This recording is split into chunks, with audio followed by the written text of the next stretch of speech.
What's up, guys? So we're going to be talking about another guitar from the collection today. Today I've got something a little bit different for you though from what we've looked at so far. This one is, as you can see, kind of a Firebird style guitar.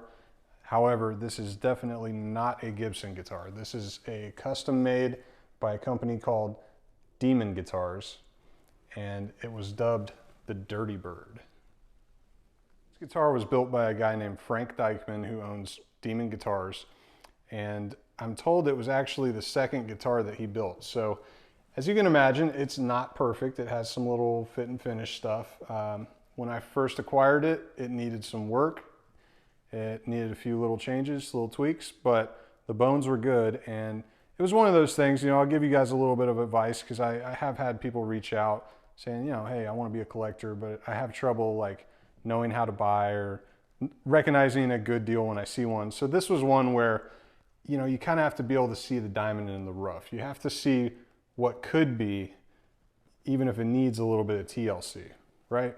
So this was one where I knew I'd have to put a little bit of money into it, or a little bit of time, energy, whatever. But I did, and it was absolutely worth it. So now I'm going to walk you through the specs and the features of this one, and tell you a little bit about the story of how it was made too. Start with the top. I was told this was sourced from somewhere in North Carolina. It's obviously flame maple.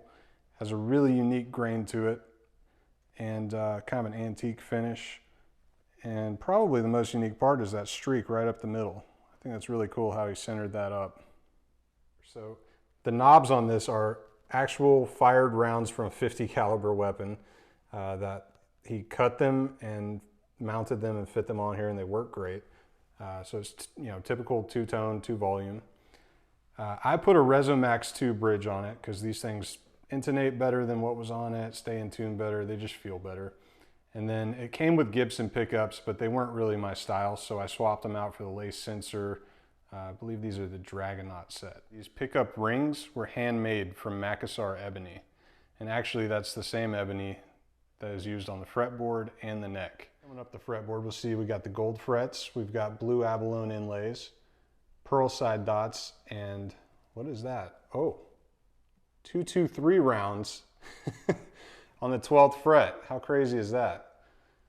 You keep going up, you've got a brass nut, and then the same flame maple overlay, and you've got the Dykeman logo. Pretty badass.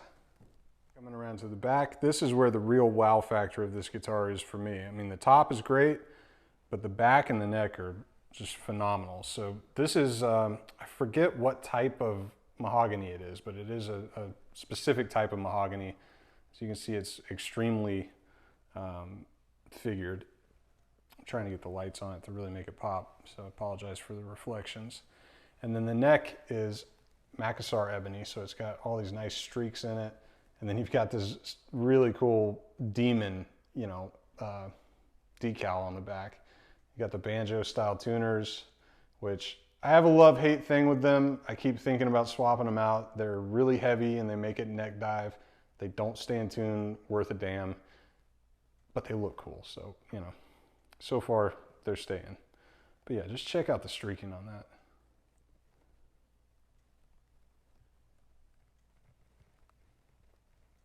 There's actually kind of a funny story with the back of this guitar. This guitar obviously has a top, but it also has a separate back piece, and there's a reason for that. You can see the line here, where the back meets the sides. And basically the story is when Frank built this, he said it weighed like, I can't remember, 15 pounds or something. He said it was just ridiculously heavy. So once he put it all together, he hacked the back of it off and then hollowed out either side here. So it's actually a semi-hollow guitar.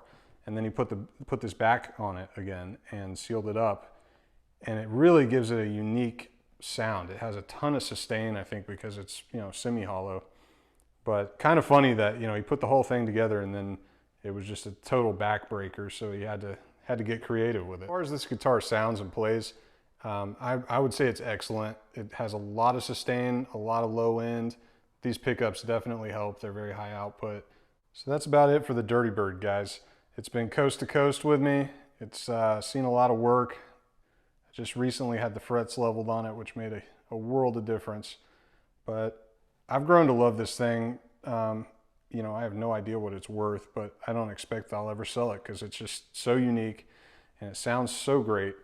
It's just fun to play. It's probably my favorite guitar for like sludge, doom, stoner rock, that kind of stuff. So without further ado, let's plug it in and let you guys hear what it sounds like.